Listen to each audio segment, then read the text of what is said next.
மலர்கள் கேட்டேன் வனமே தந்தனை தண்ணீர் கேட்டேன் அமிர்தம் தந்தனை. ஹாய் ஆல், எல்லாரும் எப்படி இருக்கீங்க? எல்லாரும் சூப்பராக இருக்கீங்கன்னு நம்புகிறேன். கிட்டத்தட்ட 1 month கிட்ட ஆயிடுச்சு லாங் வீடியோ போட்டு. ரொம்ப சாரி. அண்ட் நிறைய பேர் ஏன் வந்துட்டு இன்னும் லாங் வீடியோ போடலன்னு கேட்டுகிட்டே இருந்தீங்க. சாரி லாங் வீடியோவோட வந்தாச்சு. இன்றைக்கி vlog கண்டிப்பாக உங்களுக்கு ரொம்பவே யூஸ்ஃபுல்லாக இருக்கும். ஸோ வீடியோவை ஸ்கிப் பண்ணாமல் ஃபுல்லாக பாருங்கள். குட்டீஸ் எல்லாம் அறக்க பறக்க ஸ்கூலுக்கு அனுப்பிட்டு அதுக்கப்புறம் தான் இருக்கிற வேலையுமே பார்க்க ஆரம்பிப்பேன். இதுக்கு நடுவில் எனக்கான மீன் டைமும் எடுத்துப்பேன். நமக்கு முடி எப்பவுமே ஹெல்த்தியாக இருக்கிறப்போ அதை கண்டுக்க கூட மாட்டோம். தூக்கி ஒரு கொண்டையை போட்டுட்டு சுற்றிட்டு இருப்போம். எப்போ வந்துட்டு கொட்ட ஆரம்பிக்குதோ இல்லை டேண்ட்ரஃப்ங்கிற பேரில் ஏதாவது வர ஆரம்பிக்குதோ அப்போ தான் அந்த ஹேரையுமே கொஞ்சம் கேர் பண்ணுவோம். ஸோ இங்கே பால்கனிலே வந்து பார்த்திங்கன்னா மருதாணி துளசி எல்லாமே இருந்தது. அதை பறிச்சுட்டு வந்துட்டு வேப்பிலையும் நேற்று ஹஸ்பண்ட்டை வரும்போது எடுத்துகிட்டு வர சொல்லியிருந்தேன். அவங்களுமே வரும்போது எடுத்துகிட்டு வந்திருந்தாங்க. எண்ணெய் வந்து பார்த்திங்கன்னா தேங்காய் எண்ணெய், நம்ம நிலத்துலேயே ஆடின மரச்செக்கு தேங்காய் எண்ணெய் தான். அது கூடவே வந்துட்டு நல்லெண்ணெயும் விளக்கெண்ணெயும் தான் வந்துட்டு ஆட் பண்ணியிருந்தேன். எண்ணெய் லைட்டாக சூடானதும் இது கூட வந்துட்டு வேப்பிலை, கருவேப்பிலை வந்துட்டு நம்ம லாஸ்ட்டாக சேர்த்துக்கலாம்.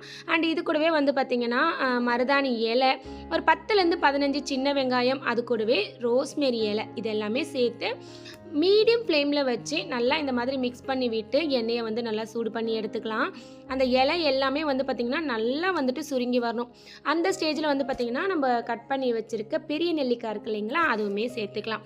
இது எதுவுமே என்கிட்ட இல்லைங்க அப்படின்னு நினைக்கிறவங்க நல்லெண்ணெய், தேங்காய் எண்ணெய், இது கூடவே விளக்கெண்ணெய் 3த்தையும் சேர்த்துட்டு இது கூட வந்து பார்த்திங்கன்னா சின்ன வெங்காயம் கட் பண்ணி போட்டு நல்லா சூடானதும் எடுத்து போட்டு தேய்ச்சிங்கனாலும் வந்துட்டு கண்டிப்பாக வந்துட்டு ஏர் ஃபால் கண்ட்ரோல் ஆகும். நேற்று ஷார்ட்ஸில் கேட்டிருந்தேன் ஏர் ஃபால் ஆகிறதுக்கு என்னென்ன ரீசன்ஸ் இருக்குன்னு நினைக்கிறீங்க அப்படின்னு சொல்லிட்டு அதுக்கு நிறைய வந்துட்டு கமெண்ட் பண்ணியிருந்தீங்க. எஸ், அஃப்கோர்ஸ் தூக்கம் இல்லை, ஸ்ட்ரெஸ்ஸு, நம்மளுடைய உடம்பு condition, hormone changes and air pollution, இந்த மாதிரி நிறைய ஏகப்பட்ட ரீசன்ஸ் இருக்குது. அதுவும் லேடிஸ்க்கு சொல்லவா வேணும். தைராய்டு, அப்புறம் வந்துட்டு பீரியட்ஸு, இந்த மாதிரி நிறைய ரீசன்னாலையும் வந்துட்டு கண்டிப்பாக வந்துட்டு முடி கொட்டும்.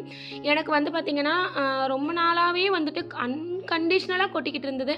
அதுக்கப்புறம் நடுவில் ஒரு 3-4 months வந்து பார்த்திங்கன்னா சுத்தமாக ஒரு முடி கூட கொட்டவே இல்லை. கொஞ்சம் நல்லா ஹெல்த்தியாகவே வந்துட்டு இருந்தது. திரும்ப வந்து பார்த்திங்கன்னா மறுபடியும் இப்போ கொட்ட ஆரம்பிச்சிருச்சு. அதாவது கேர் பண்ணால் தான் எதுவுமே ப்ராப்பராக இருக்கும். நம்ம ஒழுங்காக கேர் பண்ணலை அப்படின்னா கண்டிப்பாக அதுவுமே ப்ராப்பராக மெயின்டைன் பண்ண முடியாது. அண்ட் முன்னாடியுமே நான் ஒரு வீடியோவில் சொல்லியிருந்தேன் எனக்கு வந்து தைராய்டு இருக்குது அண்ட் ஹெச்பிபியே ரொம்ப கம்மியாக இருக்குதுன்னு சொல்லிட்டு. அதையுமே இப்போ வந்துட்டு ஓரளவுக்கு லெவல் படுத்தியாச்சு. ஹெச்பி வந்துட்டு 12 and above இருக்குது அண்ட் தைராய்டுமே இப்போது இல்லை. ஸோ என்ன ரீசன்னால் முடி கொட்டுது அப்படின்னு யோசிக்கும் போது கொஞ்ச நாளாகவே வந்து பார்த்திங்கன்னா ப்ராப்பர் ஸ்லீப் இல்லை. ஹஸ்பண்ட் லேட் நைட் வர்றது, அவங்களுக்காக வெயிட் பண்ணுறது, வேலை, அந்த மாதிரி சில ரீசன்னால் வந்துட்டு எனக்கு தூக்கன்றது வந்து கொஞ்சம் ரொம்பவே கம்மியாயிடுச்சு. ஸோ அது ஒரு ரீசன், தூக்கம் இல்லாதது அண்ட் வந்துட்டு எதையாவது போட்டு எப்பயாவது மைண்டில் யோசிச்சுட்டே இருக்கிறது, இதெல்லாம் கூட வந்துட்டு one of the reason for hair ஃபால்னு சொல்லலாம். அண்ட் எனக்குமே வந்து பார்த்திங்கன்னா நல்ல ஹீட் உடம்பு, அதனால் கூட வந்துட்டு முடி கொட்டுறதுக்கு நிறைய சான்சஸ் இருக்குது. அண்ட் எனக்கு பீரியடுமே வந்து பார்த்திங்கன்னா 5 days கிட்ட ஆகும் அண்ட் 5 daysமே வந்து பார்த்திங்கன்னா கொஞ்சம் அதிகமாக தான் ஆகும். இது வந்துட்டு எனக்கு ஏஜ் அட்டன் பண்ண டைம்லேருந்து இப்போ வரைக்கும் அப்படி தான் இருக்குது. ஸோ அது வந்துட்டு ப்ராப்ளம் அப்படின்னு சொல்ல முடியாது. பட் நமக்கு ஏஜ் ஆக ஆக வந்துட்டு அந்த ஹார்மோனல் இம்பேலன்ஸ் வந்துட்டு கண்டிப்பாக வந்துட்டு சேஞ்ச் ஆகிட்டே இருக்கும். ஸோ அந்த ஒரு சில ரீசன்னால கூட வந்துட்டு ஹேர் ஃபால் ஆகும். இதுக்கு என்ன சொல்யூஷன் எடுத்துக்கலாம்? ஃபஸ்ட்டு வந்துட்டு நம்ம பாடியை வந்துட்டு செக் பண்ணிக்கணும், எல்லாமே கரெக்டாக இருக்கா அப்படின்னு. அப்படி இருந்து முடி கொட்டுதா, அதுக்கான ரீசன்ஸ் என்னன்னு பார்த்து அதுலேருந்து நம்ம வந்துட்டு ரிலீவ் ஆக ட்ரை பண்ணணும். அண்ட் எல்லாத்தையும் தாண்டி ஹெல்த்தியான ஃபுட்டு, ஹெல்த்தியான லைஃப் ஸ்டைல் அண்ட் வந்துட்டு நல்ல ஒரு தூக்கம், நிறைய தண்ணி குடிக்கிறது, இந்த மாதிரி விஷயங்கள்லாம் வந்துட்டு நம்ம பாடியை ரொம்பவே வந்துட்டு ஹைட்ரேட்டிங்காகவும் ஹெல்த்தியாகவும் வச்சுக்கும். ஸோ இனி நானுமே இதெல்லாம் வந்துட்டு கொஞ்சம் ட்ரை பண்ணணும்னு இருக்கேன். நான் என்ன மாதிரி ட்ரிங்க் எடுத்துக்கிறேன் அண்ட் எப்படி வந்துட்டு ஹேர் ஃபால் வந்துட்டு கண்ட்ரோல் பண்ணுறேன், எப்படி வந்துட்டு ஹேரையுமே க்ரோத் பண்ணுறேன் அப்படிங்கிறத கண்டிப்பாக உங்கள் கூட ஷேர் பண்ணுறேன். அண்ட் எல்லாருக்குமே ரெகுலராக பார்க்குறவங்களுக்கு தெரியும் என்னோடய ஹேர் வந்துட்டு பார்த்திங்கன்னா ரொம்ப குட்டி ஹேர் தான். ஏன்னா நான் நடுவில் மொட்டை அடிச்சுட்டு அதுக்கப்புறம் வளர்த்த ஹேர் தான். அதுலேயுமே நான் நடுவில் அப்பப்போ ஹேர் கட் பண்ணுவேன். ஏன்னா எனக்கு மீடியமாக வந்துட்டு மெயின்டைன் ஆகணும்னு சொல்லிட்டு. ஹஸ்பண்டுமே வந்துட்டு லாங் ஹேர் வேலை முன்ன மாதிரின்னு சொல்லிகிட்டே இருப்பாங்க. சரி, ஓகே, அவங்களும் ரொம்ப நாளாக கேட்டுட்ருக்காங்க, நம்ம இனி வந்து கொஞ்சம் லாங் ஹேர் வந்து வளர்க்குறதுக்கு ட்ரை பண்ணலாம் அப்படின்னு சொல்லிட்டு அதுக்கான ஸ்டெப்ஸ்மே எடுக்க ஆரம்பிச்சிருக்கேன். என்ன சூடானதும் அப்போ தேய்க்கிறதுக்கு மட்டும் ஒரு கிண்ணத்தில் ஃபில்டர் பண்ணி எடுத்துட்டு அப்படியே கடாயோட ஒரு ஓரம் எடுத்து வச்சுட்டேன். கடாயை கண்டிப்பாக மென்ஷன் பண்ணுவீங்க, இதில் யூஸ் பண்ணாதீங்க அப்படின்னு சொல்லிட்டு. அது வந்து நான் ஆயிலுக்கு மட்டும்தான் யூஸ் பண்ணுறேன். பண்ணுறேன். அதுவுமே எனக்கு யூஸ் பண்ணக்கூடாதுன்னு தெரியும். பட் அந்த டைமுக்கு கையில் கிடச்சது அதுதான். அதனால் அதை எடுத்து போட்டு வந்துட்டு எண்ணெய் காய்ச்சாச்சு. அண்ட் வந்துட்டு எண்ணெய் வந்து எப்போவுமே நம்ம தலைக்கு அப்ளை பண்ணும்போது வெதுப்பாக தான் இருக்கணும். அண்ட் அப்ளை பண்ணுறதுக்கு முன்னாடி ஹேரை நல்லா வந்துட்டு சீப்பு போட்டு சிக்கு எல்லாமே எடுத்துகிட்டு அதுக்கப்புறம் நம்ம அப்ளை பண்ணோம் அப்படின்னா வந்துட்டு ரொம்ப வந்துட்டு ஹேர் ஃபால் வந்துட்டு இருக்காது. ஓரளவுக்கு நம்மளால் கண்ட்ரோல் பண்ண முடியும். ஆயில் வந்துட்டு இப்படி தான் வைக்கணும் அப்படின்லாம் இல்லை. நீங்கள் வந்துட்டு நல்லா வந்துட்டு வெதுப்பாக ஃபுல் ஹேர் ரூட்லேருந்து கீழே வரைக்கும் நுனி வரைக்கும் நல்லா வந்துட்டு ஆயில் அப்ளை பண்ணிவிட்டு நல்லா வந்துட்டு ப்ரெஸ் பண்ணி மசாஜ் கொடுக்கணும். நல்லா வந்துட்டு நகம் போட்டு சொரிஞ்சிடாதீங்க. கை போட்டு நல்லா மசாஜ், அந்த மசாஜ் கொடுக்கும் போதே நமக்கு வந்து தூக்கம் வர மாதிரி இருக்கும். அந்த அளவுக்கு நல்லா வந்துட்டு ஒரு ரிலாக்ஸ்ட் ஆகிற அளவுக்கு ஆயில் போட்டு நல்லா மசாஜ் கொடுத்துட்டு 1/2 ஹவர்லேருந்து 1 ஹவர் ஊற போட்டுட்டு ஷியக்காவை போட்டு வாஷ் பண்ணிங்க அப்படின்னா வந்துட்டு கண்டிப்பாக உங்கள் ஹேர் வந்துட்டு நல்லா ஹெல்த்தியாக மாய்ஸ்சரைசிங்காக இருக்கும். நல்லா ஒரு மசாஜ் கொடுத்து ஆயில் அப்ளை பண்ணதுமே கண்ணு சொருக ஆரம்பிச்சிருச்சு. இதுக்கு மேலே உட்காந்தா வேலைக்கு ஆகாது. கவுண்டர் டாப் கொஞ்சம் க்ளீன் பண்ணி வச்சிடலாம். ஏன்னா வந்துட்டு 1 மந்த் கிட்ட ஆச்சு. அப்பப்போ நான் சமைக்கும் போது க்ளீன் பண்ணிடுவேன். இருந்தாலும் பொருள் இருக்க இடத்துலலாம் வந்துட்டு அங்கங்கே லைட்டாக வந்துட்டு டஸ்ட் இருந்தது. அதையுமே ஃபுல்லாக எடுத்து போட்டு க்ளீன் பண்ணிடலான்னு சொல்லிட்டு அந்த வேலையை தான் ஸ்டார்ட் பண்ணியாச்சு. குட்டி கிச்சனோ பெரிய கிச்சனோ ஒன்றுமே ஷெல்ஃபே இல்லைனா கூட நம்ம நினச்சா நம்ம கிச்சனை ரொம்பவே அழகாக மாற்ற முடியும். அப்படி தான் எனக்கு பிடிச்ச மாதிரி என்னோடய கிச்சனை நான் வந்துட்டு நீட் அண்ட் ஆர்கனைஸ் பண்ணி வச்சுருக்கேன். அண்ட் என்னோடய கிச்சன் கவுண்டர் டாப் வந்து பார்த்திங்கன்னா இங்கே பக்கத்தில் வந்து பார்த்திங்கன்னா எந்த ஒரு ஷெல்ஃபுமே இருக்காது. பிளெயினாக வந்துட்டு ஒரு கவுண்டர் டாப், அது கீழே வந்துட்டு கபோர்ட்ஸுமே மாடலர் கிச்சன் கிடையாது. ஜஸ்ட் வந்துட்டு உள்ளே கல் வச்சுட்டு அதுக்கு வெளியில் வந்துட்டு ஷெல்ஃப் மாதிரி போட்டிருப்பாங்க. மற்றபடி நார்மலான ஒரு கிச்சன் தான். ஸோ இந்த கிச்சனில் எனக்கு பிடிச்ச மாதிரி நான் வந்துட்டு ஆர்கனைஸ் பண்ணி வச்சுருக்கேன். அதுக்காக நான் நிறைய வந்துட்டு அமௌண்ட் ஸ்பெண்ட் பண்ணுற ஆளும் கிடையாது. எனக்கு பிடிச்சிச்சு அப்படின்னா வாங்குவேன். வேண்டான்னு தோணுச்சுன்னா என்னால் என்கிட்ட இருக்கிறத வச்சு எப்படி வந்து ஆர்கனைஸ் பண்ண முடியுமோ அப்படி தான் வந்துட்டு எல்லா இடத்துலையுமே ஆர்கனைஸ் பண்ணி வச்சுருக்கேன். மணி பிளான்ட், கப்ஸு, அப்புறம் வந்துட்டு இந்த உப்பு ஜாடிலாம் வச்சுருக்க இடத்துலலாம் வந்து பார்த்திங்கன்னா இந்த சின்ன வந்துட்டு பலகை மாதிரி வச்சுருப்பேன். இது எல்லாமே வந்து பார்த்திங்கன்னா சென்னையில் எங்கள் வீட்டில் வந்துட்டு கபோர்டு ஒர்க் பண்ணும் போது பேலன்ஸ் இருக்கும் இல்லைங்களா, அது எல்லாமே வந்துட்டு நான் எடுத்து அப்படியே வச்சுருந்தேன். எதையுமே நான் தூக்கி போடலை. அங்கே நான் யூஸ் பண்ணிட்டு இருந்தது எல்லாத்தையுமே வந்துட்டு இங்கே எடுத்துகிட்டு வந்துட்டேன்.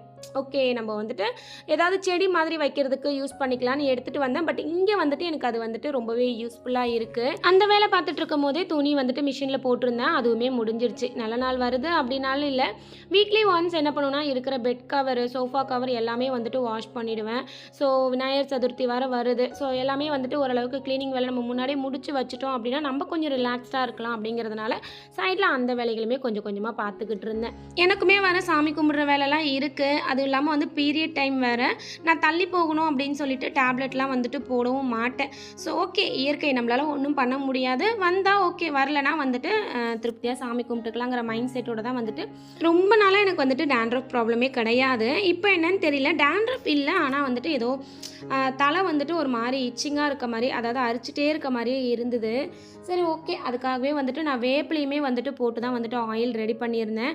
இந்த ஆயில் வந்து பார்த்திங்கன்னா நான் காலேஜ் படிக்கிற டைம்லையுமே வந்துட்டு இது யூஸ் பண்ணியிருக்கேன். எனக்கு வந்துட்டு நல்ல ஒரு கண்ட்ரோல் இருக்குது. ஸோ அதனால தான் வந்துட்டு உங்கள் கூடயுமே நான் ஷேர் பண்ணிக்கலாம்னு சொல்லிட்டு ஷேர் பண்ணியிருந்தேன். அண்ட் எண்ணெய் அப்ளை பண்ண கையோடு வந்து பார்த்திங்கன்னா நான் என்ன பண்ணுவேன்னா சாதம் வடித்த கஞ்சி தண்ணி இருக்கு இல்லைங்களா, அந்த தண்ணியில் வந்துட்டு ஷியக்காவை வந்துட்டு ஊற போட்டுருவேன். ஊற போட்டுட்டு ஒரு 1/2 ஹவர்லேருந்து 1 ஹவர் வரைக்கும் நல்லா அந்த கஞ்சி தண்ணியோட ஷியக்காய் வந்து ஊறுற அளவுக்கு விட்டுருவேன். இன்னுமே வந்துட்டு நல்ல ஒரு ரிசல்ட் இருக்கும். அப்போ இன்ஸ்டண்ட்டாக வந்துட்டு நீங்கள் போட்டு இது பண்ணுறதை விட இந்த மாதிரி வந்துட்டு ஈவன் நீங்கள் நைட்டே கூட கஞ்சி தண்ணியில் ஊற போட்டுட்டு காலையில் கூட வந்துட்டு அந்த ஷியக்காவை அப்ளை பண்ணிங்கனாலும் வந்துட்டு ஒரு நல்ல ரிசல்ட் இருக்கும். ட்ரை பண்ணி பாருங்கள். அண்ட் எனக்கு வந்துட்டு ஹெட் பாத் எடுத்ததுக்கப்புறம் அந்த ஷியக்காவோட ஸ்மெல் வந்துட்டு நல்லாயிருக்கும். அண்ட் ரொம்ப ஷைனிங்காக இருக்கும். அன்றைக்கி வந்துட்டு குளிக்கிறத விட அடுத்த நாள் குளித்த அடுத்த நாள் வந்து பார்த்திங்கன்னா இன்னுமே ஹேர் வந்துட்டு சூப்பர் சாஃப்டாக நல்லா ஹெல்த்தியாக இருக்க மாதிரி இருக்கும். ஸோ அதுவுமே ஊற போட்டாச்சு. கிச்சன் கவுண்டர் டாப் வந்து பார்த்திங்கன்னா நார்மலாக அப்படியே பார்க்கும்போது ரொம்ப க்ளீனாக இருக்க மாதிரி இருக்கும். பட் இந்த பொருளெல்லாம் எடுத்துகிட்டு பார்த்திங்கன்னா அங்கங்கே வந்து பார்த்திங்கன்னா டஸ்ட்டாக இருக்கும். ஸோ அதையுமே இந்த மாதிரி வந்துட்டு நான் ஒன்றுமே இல்லை, ஜஸ்ட் அந்த விம் லிக்விட் இருக்கு இல்லைங்களா, அது தண்ணியில் நல்லா மிக்ஸ் பண்ணிவிட்டு அது கூடவே வந்துட்டு கொஞ்சமாக சபீனா கொட்டி நல்லா வந்துட்டு மிக்ஸ் பண்ணிவிட்டு இந்த மாதிரி ஒரு ஸ்பாஞ்ச் வச்சு எல்லா இடத்துலையும் நம்ம தேய்ச்சோம் அப்படின்னா வந்துட்டு நல்லா வந்து பளிச்சுன்னு ஆகிடும். அந்த எண்ணெய் பிசுக்கு எதுவுமே இருக்காது. இப்படி தான் வந்துட்டு நான் monthly once counter top clean பண்ணுவேன். அதை தாண்டி நான்வெஜ் செய்கிறேன் இல்லை வீக்லி வந்துட்டு 3 days ஒன்ஸ் என்ன பண்ணுவேன்னா இந்த மாதிரி வந்துட்டு லிக்விட் போட்டு கவுண்டர் டாப்பு, கேஸ் ஸ்டவ் எல்லாத்தையுமே வந்துட்டு க்ளீன் பண்ணி எடுத்துருவேன். அதனாலே எனக்கு வந்துட்டு பார்த்திங்கன்னா எப்போவுமே கவுண்டர் டாப் க்ளீனாக இருக்க மாதிரியே இருக்கும். எனக்கு வந்துட்டு ஒரு சின்ன டாட் வந்துட்டு கரையாக இருந்தால் கூட வந்துட்டு அடுத்த வேலை பார்க்க தோணாது. அதை ஃபஸ்ட்டு க்ளீன் பண்ணி வச்சிடணும். அதே மாதிரி எவ்ரி நைட்டு என்ன பண்ணுவேன்னா ஃபுல்லாக வந்துட்டு கவுண்டர் டாப் எல்லாத்தையும் வந்துட்டு க்ளீன் பண்ணி பளிச்சுன்னு வச்சுட்டு போய் படுத்தா தான் காலையில் எந்திரிச்சு வைக்கும் போது அந்த நாளுமே எனக்கு வந்துட்டு ரொம்ப ரிலாக்ஸ்டாக ஸ்டார்ட் ஆகிற மாதிரி இருக்கும்.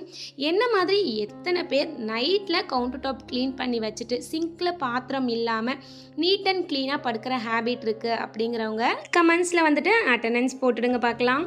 மேரேஜுக்கு முன்னாடிலாம் ஏதாவது ஃபங்க்ஷன் வருது இல்லை நல்ல நாள் வருது, அந்த டைமில் நான் வீட்டிலேருந்து ஒதுங்கிட்டேன் அப்படின்னா உடனே அம்மா வந்துட்டு பேச ஆரம்பிச்சிருவாங்க. தரித்திரம் பிடிச்சிது, நல்ல நாள் அதுவும் அப்பப்போ ஒதுங்கிடுது பாரு அப்படின்னு சொல்லிட்டு. நான் என்னங்க பண்ண முடியும், அது இயற்கை, அது அந்தந்த ஸ்டேஜில் வரணுங்கிறது நம்ம ஒன்றும் பண்ண முடியாது. அண்டு வந்துட்டு அம்மா மாத்திரை போடவும் விட மாட்டாங்க. ஓகே தள்ளி போட்டுக்கலாம் அப்படின்ட்டு, என்ன ஆனாலும் பரவாயில்ல பார்த்துக்கலாம், பட் மாத்திரை மட்டும் தள்ளி போகிற மாதிரி போடக்கூடாதுன்றவாங்க.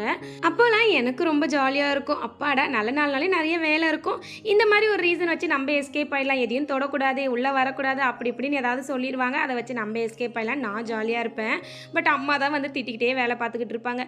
ஒருவேளை நான் இப்போ ஃபீல் பண்ணுறேன்ல, ஐயோ பூஜை பண்ண முடியலையே அப்படின்ற ரீசனால் அம்மா ஃபீல் பண்ணாங்களா, இல்லை ஐயோ எல்லா வேலையும் நம்மளே செய்யணுமோ இந்த பொண்ணு எஸ்கேப் ஆகிடுச்சு அப்படின்றதுனால திட்டினாங்களா அப்படிங்கிறது தெரியல. இருந்தாலும் அப்போ எஸ்கேப் ஆயாச்சு. இப்போ வந்துட்டு அது ஃபீலிங்ஸாக இருக்குது. அச்சோ நல்லதுமா வீட்டில் சாமி கும்பிட முடியலையே அப்படின்னு சொல்லிட்டு. ஹஸ்பண்ட்மே அதெல்லாம் பெருசாக வந்து எடுத்துக்க மாட்டாங்க. முடிஞ்சால் செய்ய, முடியலைன்னா விட்டுரு அப்படிங்கிற மாதிரி தான் சொல்லுவாங்க. நான் எதுக்காக இதை சொல்கிறேன் அப்படின்னா, நிறைய பேர் வந்து பார்த்திங்கன்னா அந்த நாள் எனக்கு வந்துட்டு ஒரு சாதாரண நாள் மாதிரி தான் இருக்கும், பெருசாக எதுவும் இருக்காது அப்படிங்கிற மாதிரி சொல்லியிருக்கீங்க.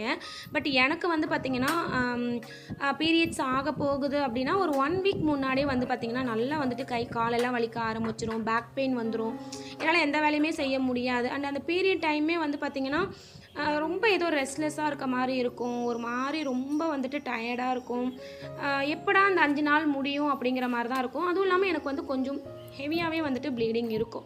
அந்த ரீசன்னாலேயானும் எனக்கு தெரியலை. இயற்கையாக நடக்கிற விஷயத்த நம்ம நினச்சோம் அப்படின்னா மாற்ற முடியுமா சொல்லுங்கள். அதுவுமே அம்மா சொல்லுவாங்க, வீடெல்லாம் பெருக்கும் போது நல்லா வந்துட்டு ஓரம் பாரெல்லாம் பெருக்கு, ஒதுக்கி விட்டுட்டு வந்துட்டு பெருக்காத, நல்ல நாள் அதுவுமா ஒதுங்கிடுவேன் அப்படின்னு சொல்லிகிட்டே இருப்பாங்க. நான் எப்போ பெருக்கினாலுமே நீட் அண்ட் க்ளீனாக தான் பெருக்குவேன். எங்கேயுமே வந்துட்டு அப்படியே விட்டுட்டெல்லாம் நான் வந்து பெருக்க மாட்டேன். நம்ம வீடு பெருக்கிறதுக்கும் பீரியட்ஸ் ஆகிறதுக்கும் என்ன சம்மந்தம் இருக்குது அப்படின்றது எனக்கு தெரியல. உங்களுக்கு தெரிஞ்சால் சொல்லுங்கள். நேச்சுரலாக மந்த்லி நடக்கிற ஒரு விஷயத்தை நம்ம வீடு வந்துட்டு ஒழுங்காக பெருக்கினா அது இந்த டைமில் வராது, ஒழுங்காக பெருக்கணும் அப்படின்னா அது வந்து தள்ளி போகும் அப்படிங்கிறது என்ன கான்செப்ட் அப்படின்றது எனக்குமே புரியலை. அண்ட் நானுமே எதுக்காக இந்த பீரியட்ஸ் பற்றி இன்றைக்கி பேசினேன் அப்படின்னா, ஒரு சிலவங்களுக்கு அது நார்மல் டே, பட் ஒரு சிலவங்களுக்கு அந்த நாளுங்கிறது வந்து பார்த்திங்கன்னா ரொம்பவே ஒரு ஹார்டான டேனே சொல்லலாம். எனக்குமே அப்படி தான். பீரியட் ஆக போகுது அப்படின்னா 1 வீக் முன்னாடியும் எனக்கு வந்துட்டு ரொம்ப பேக் பெயின், கால் வலிக்கிறது அந்த மாதிரி இருக்கும். பீரியட் டைம்லேயும் வந்து பார்த்திங்கன்னா எந்த வேலையும் பார்க்க முடியாது, ரொம்ப ரெஸ்ட்லெஸ்ஸாக, தூக்கம் இல்லாமல் ஒரு மாதிரி ரொம்ப டயர்டாக இருக்கும். பத்தாவதுக்கு வீட்டு வேலையும் நம்ம தான் பார்க்கணும், குட்டீஸையும் நம்ம தான் பார்த்துக்கணும். அந்த டைமில் வந்துட்டு என்னால் சுத்தமாக வந்துட்டு வேலையை பார்க்க முடியாது. ஹஸ்பண்ட் வந்துட்டு முடியலன்னா நீ ரெஸ்ட் எடுத்துக்கோ அப்படின்னுருவாங்க. பட் ரெஸ்ட் எடுத்துக்கோன்னு சொன்னாலும் அவங்க ஆஃபீஸ் கிளம்பி போயிடுவாங்க. பட் இருக்கிற வேலையை நம்ம தான் பார்த்து ஆகணும். அது வந்து நம்மளால் தவிர்க்கவே முடியாது. இதெல்லாம் இயற்கை தானே, இதில் என்ன இருக்குது, எல்லாரும் இப்படி தானே பண்ணிகிட்டு இருக்காங்க அப்படிங்கிறது ஓகே, எல்லாருக்கும் வந்துட்டு இது நார்மல் தான். பட் அந்த பெயினில் இருக்கவங்களுக்கு அந்த டைமில் வந்துட்டு பார்த்திங்கன்னா ஒரு பயங்கரமான ஒரு பாடி வந்துட்டு ஸ்ட்ரெஸ் ஆகும். நானுமே வந்து அதை நிறைய ஃபீல் ஆகியிருக்கேன். ஸோ வந்துட்டு பார்த்திங்கன்னா பீரியட் வர்றதுக்கு முன்னாடியும் சரி, பீரியட் டைம்லேயும் சரி, பீரியட் நின்னதுக்கு அப்புறமும் சரி, கிட்டத்தட்ட ஒரு 10 டேஸ்க்கு வந்து பார்த்திங்கன்னா பயங்கரமாக வந்துட்டு நம்ம ரொம்பவே வந்துட்டு சஃபர் ஆகும். அதனால் கோவமே வரலைனா கூட திடீர்னு ஏன் கோவப்படுறோன்னு கூட தெரியாது, பயங்கரமான ஒரு மூட் ஸ்விங் அந்த மாதிரி நிறைய இருக்கும். ஸோ அந்த மாதிரி டைமில் அண்ணாவாக இருக்கட்டும், இல்லை தம்பிங்களாக இருக்கட்டும், இல்லை அப்பா ஸ்தானத்தில் இருக்கவங்களாக இருக்கட்டும், எல்லாருக்கும் நான் ஒரே ஒரு ரெக்வெஸ்ட் என்னென்னா, நீங்கள் பெருசாக எதுவுமே யாருக்கும் ஹெல்ப் பண்ண வேண்டாம். கூட போயிட்டு உட்காந்து அவங்களுக்கு ஒரு மாரல் சப்போர்ட் கொடுங்க, அவங்கக்கிட்ட ரிலாக்ஸ்டாக பேசுங்க, அவங்களோட பெயினை அண்டர்ஸ்டாண்ட் பண்ணிக்கோங்க. அக்காவாக இருக்கட்டும், தங்கச்சியாக இருக்கட்டும், இல்லை அம்மாவாக இருக்கட்டும், இல்லை ஒய்ஃபாக இருக்கட்டும், பெருசாக நீங்கள் வேலை செஞ்சு அவங்க கஷ்டத்தை நீங்கள் தாங்கி பிடிக்கணும் அப்படின்லாம் இல்லை. அந்த டைமில் அவங்களுக்கு கூட நீங்கள் உட்காந்து அவங்களுடைய ஃபீல் என்ன அப்படிங்கிறத நீங்கள் ரியலைஸ் பண்ணாலே போதும். அதுவே அவங்களுக்கு ஃபீல் ஆகும், ஓகே நம்மளை வந்து அண்டர்ஸ்டாண்ட் பண்ணிக்கிறாங்க அப்படிங்கிறது. அதுவே வந்துட்டு அவங்களுக்கு ஒரு பெரிய வந்துட்டு சப்போர்ட்டாக இருக்கும். எவ்வளோ பெயின்னாலும் அவங்களால வந்துட்டு தாங்க முடியும். ஸோ அதுக்காக தான் நான் வந்துட்டு இதை இன்றைக்கி வந்து ஷேர் பண்ணேன். அண்டு எத்தனை பேர் வீட்டில் எங்கள் அம்மா திட்டுற மாதிரி திட்டு வாங்கியிருக்கீங்க அந்த டைமில் அப்படிங்கிறவங்க மறக்காமல் கமெண்ட்டுக்கு ஓடி வந்துடுங்க. அண்ட் வந்துட்டு ஷேக்காலாம் போட்டு நல்லா வந்துட்டு ஹெட் பாத் எடுத்தாச்சு. அண்டு நம்ம டவல் வந்து போட்டு ரப் பண்ணுவோம் இல்லைங்களா, அந்த மாதிரி இல்லாமல் ஜஸ்ட் லைட்டாக ஒத்தி எடுத்துட்டிங்கன்னா அப்போவே வந்துட்டு சீப்பு போடாதீங்க. அண்ட் என்னோடய ஸ்கின் கேர் பற்றிட்டு ஒரு சில சிஸ்டர் கேட்டிருந்தீங்க. ரொம்ப சாரி சிஸ்டர், என் ஸ்கின் கேர் பற்றி ஷேர் பண்ணுற அளவுக்குலாம் ஒன்றுமே கிடையாது. ஜஸ்ட் குளிச்சுட்டு வந்து தூக்கி ஒரு கொண்டை போட்டு பொட்டு வச்சு மேலே வந்துட்டு குங்குமம் வச்சேன் அப்படின்னா இதுதான் என்னுடைய வந்துட்டு ஸ்கின் கேர். எந்த க்ரீமும் யூஸ் பண்ண மாட்டேன். நேச்சுரலாக யூஸ் பண்ணுற ஃபேஸ் பேக் அந்த மாதிரி மட்டும்தானே தவிர்த்து மாய்ஸ்சரைசர் அந்த மாதிரி எதுவுமே நான் வந்துட்டு இது வரைக்கும் யூஸ் பண்ணது கிடையாது.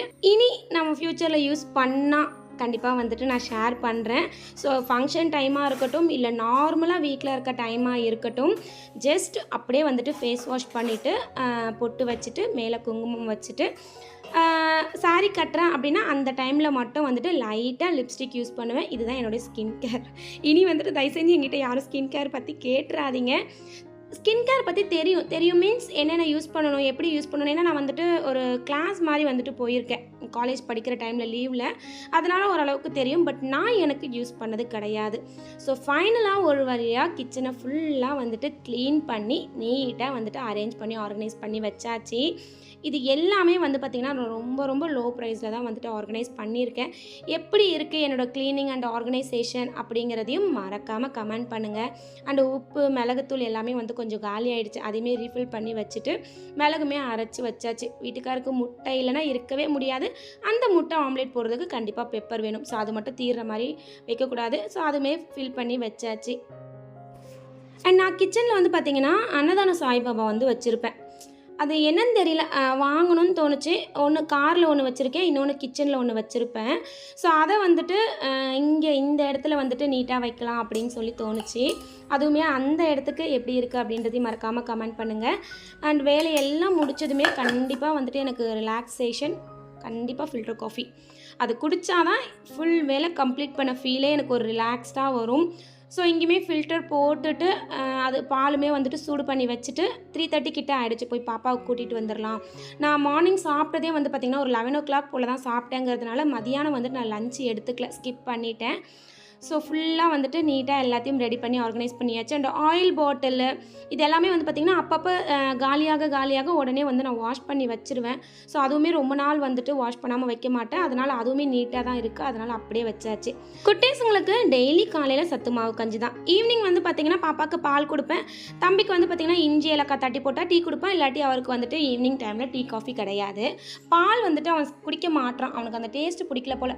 ஸோ என்ன ஈவினிங் ஹெல்த்தியாக கொடுக்கலாம், ஏதாவது ட்ரிங்க் மாதிரி கொடுக்கலான்னு யோசிக்கும் போது இதுதான் வந்துட்டு ரெடி பண்ணியிருந்தேன். ஆல்ரெடி தம்பிக்கு வந்துட்டு ஒரு 2 years இருக்கும் போது இது வந்து ரெடி பண்ணி கொடுத்துருக்கேன். அப்புறம் வந்துட்டு என்ன ரீசனால் ஸ்கிப் பண்ணன்னு தெரியல.